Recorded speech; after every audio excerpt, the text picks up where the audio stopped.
Hello future officers. So finally SBI PO का prelims conduct हो चुका है। आज टोटल 4 शिफ्ट आई थी एंड डेट है 4 अगस्त 2025।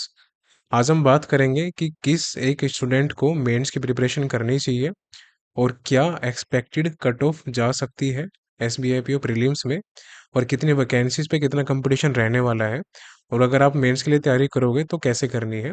तो फटाफट शुरू करते हैं। देखिए, टोटल 4 शिफ्ट है। अब शिफ्ट चाहे 4 हो, 8 हो, 12 हो, मैटर नहीं करता।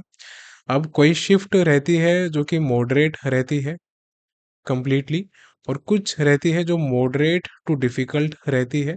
अब ये कौन सी शिफ्ट है ये आप खुद डिसाइड करना। आप इतने समझदार हो, इतने मौक दे चुके हो।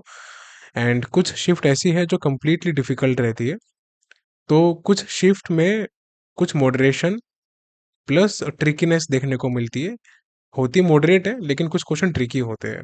अब ये सब वेरिएशन वारी करते हैं हर एक एग्जाम में, चाहे वो एसबीआई पीओ का हो, क्लरिकल का हो, आईबीपीएस पीओ एटसेट्रा।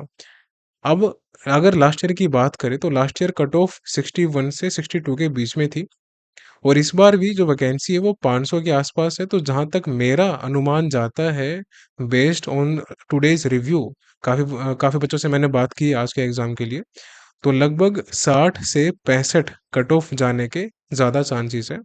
अगर मैं थोड़ा सा सेफ साइड लेके चलूँ तो 62 +2 और -2 ये जाने के चांसेस ज़्यादा है। अब किस एक बच्चे को मेंस की तैयारी करनी चाहिए? देखिए, अगर आपका जो पेपर है वो मॉडरेट साइड में था और आपके अटेम्प्ट 65 टच कर चुके हैं, तो आपको ज़रूर इसकी तैयारी करनी चाहिए। क्योंकि काफ़ी बार ऐसा भी होता है कि नॉर्मलाइजेशन से जो मार्क्स है वो एक सर्टेन लेवल पे लाए जाते हैं। अभी जो कट ऑफ है इस पे फोकस मत कीजिए आप। ये कट ऑफ काफ़ी इम्पैक्ट के बाद निकलती है, जिसमें मॉडरेट लेवल, डिफ़िकल्टी लेवल, ये सब चीज़ें देखी जाती है। ठीक है? अब अगर हम बात करें कि मेंस की तैयारी आपको करनी कैसे चाहिए, और हाँ, उससे पहले हम बात करते हैं कि डिफ़िकल्ट पेपर में क्या बच्चों के अटेम्प्ट रहने चाहिए। तो अगर डिफ़िकल्ट आपका पेपर था और आपके अटेम्प्ट 57 के आसपास, 58 के आसपास थे, तो आपने बहुत अच्छा परफ़ॉर्म किया है and you should focus on mains examination.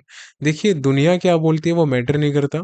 कई बच्चे होते हैं जो बहुत ही ज़्यादा अच्छा परफ़ॉर्म करके आते हैं, लेकिन कई बच्चे ऐसे भी होते हैं जिनकी एक्यूरेसी बहुत ख़राब होती है या फिर एग्ज़ाम में पैनिक हो जाते हैं। और कुछ बच्चे ऐसे भी होते हैं जो स्पीड भी कम रखते हैं और अटेम्प्ट भी उनके खराब हो जाते हैं, उनकी एक्यूरेसी भी खराब होती है। तो बहुत अलग-अलग फैक्टर्स वारी करते हैं। अब आपको मेंस की तैयारी करनी कैसे चाहिए? देखिए, अभी आपके पास अप्रॉक्सिमेटली देखा जाए तो 5 हफ्ते हम मान के चलते हैं, 5 वीक्स का टाइम। तो इस 5 हफ्ते में आपको कंप्लीट फोकस करंट अफेयर्स पे रखना चाहिए, जो कि आपका आने वाले एग्ज़ाम्स में भी काम आएगा काफ़ी ज़्यादा। आईबीपीएस, पीओ वगैरह हो गए या फिर क्लरिकल एग्ज़ाम हो गए। तो डेली बेसिस पे 2.5 से 3 घंटे आपको करंट अफेयर्स को देने हैं, और करंट अफेयर्स आपको मई 2025 की करनी है। अब करनी कहाँ से है? अगर आप ऑलरेडी राइट अप्रोच के स्टूडेंट हो, तो आपको पता है कि हमारी क्वालिटी कितनी अच्छी है कंटेंट की, और जो नोट्स पीडीएफ है उसका लेवल अलग है एकदम खतरनाक। हमारा जो नोट्स पीडीएफ है हर एक मंथली का, वो 60 से 70 पेजेस के आसपास फिनिश हो जाता है पूरा मंथ। और लेक्चर हमारे देखा जाए तो 15 से 20 लेक्चर 1 महीने के रहते हैं मैक्सिमम, जो कि आधे घंटे के आसपास के रहते हैं। बहुत ही ईज़ी हो जाता है आपके लिए याद करना। तो इसको परचेज़ करने के लिए आप राइट अप्रोच एप्लीकेशन पे जा सकते हैं, या इस वीडियो के डिस्क्रिप्शन बॉक्स में और कमेंट सेक्शन में आपको इसका लिंक मिल जाएगा, वहाँ से आप परचेज़ कर सकते हैं। इसमें आपके साथ करंट अफेयर्स के साथ रिपीटर्स के टारगेट भी होंगे। अगर आपको सिर्फ करंट अफेयर्स फॉलो करनी है, तो आप ये वाला परचेज़ कर सकते हो, ओनली करंट अफेयर्स। अब ये जो टारगेट है रिपीटर्स वाले, अगर आप ये भी एनरोल करते हैं साथ में, तो आपको बहुत ज़्यादा बेनिफिट मिलेगा प्री और मेंस दोनों की प्रिपरेशन करने में। क्योंकि यहाँ के जो टारगेट्स होते हैं वो हम प्री के साथ-साथ मेंस पे भी फ़ोकस करते हैं, जो कि हर एक एग्ज़ाम में काम आने वाले हैं 2025-26 के। अब हम बात कर लेते हैं कि आपको इसके अलावा कितना टाइम कहाँ पे डिस्ट्रीब्यूट करना चाहिए। तो देखिए, ये जो एक सिलसिला है ना कट ऑफ वाला, इसके पीछे ज़्यादा अपना टाइम खराब मत करना। आपने अपना एग्ज़ाम अटेम्प्ट कर लिया, एग्ज़ाम फिनिश हो गया, आपका काम खत्म हो गया। अब ये रिग्रेट करना कि मैं और ज़्यादा अच्छा अटेम्प्ट कर सकता था या फिर कर सकती थी, मेरे से वो मिस्टेक हो गई, या उसको एकदम ईगो पे लेके जाना, ऐसी हरकतें बिल्कुल नहीं करना। अपना माइंड शांत रखो, और जो भी आपसे मिस्टेक हुई है उसको नेक्स्ट टाइम आप रिपीट ना करो। बस ये ध्यान रखो, मॉक में ज़्यादा फोकस रखो और एग्ज़ाम में ज़्यादा फोकस रखो।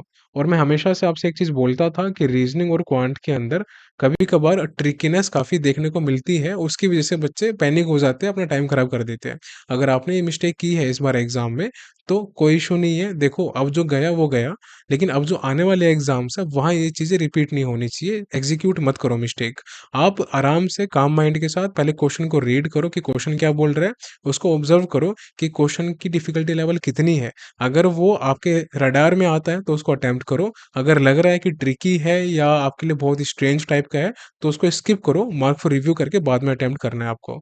तो ये जो कट ऑफ है, ये ध्यान रखिएगा, इतना कट ऑफ जाने के चांसेस है इस बार एसबीआई पीओ प्रीलिम्स का। एंड करंट अफेयर्स के साथ-साथ आपको फोकस करना है इंग्लिश पे भी, ये याद रखिएगा। इंग्लिश में आपको कैसे स्ट्रेटजी फॉलो करनी है, इसकी वीडियो आने वाली है मेंस के लिए स्पेशली। रीजनिंग और क्वांट की मेंस की जो वीडियो है, वो कल आ जाएगी, कल का वेट कीजिए। अभी के लिए बस इतना याद रखिए कि आपको करंट अफेयर्स डेडिकेटेडली फॉलो करना है। मई 2025 से लेकर अगस्त 2025 तक की करंट अफेयर्स 4 मंथ की एक्सट्रीम इम्पोर्टेंट है, ये नहीं छूटनी चाहिए। अगर ये छूट गई तो एसबीआई पीओ मेंस निकालने में और जितने भी आगे आने वाले एग्जाम्स हैं, वो सभी मेंस निकालने में आपको इश्यू फेस करना पड़ेगा।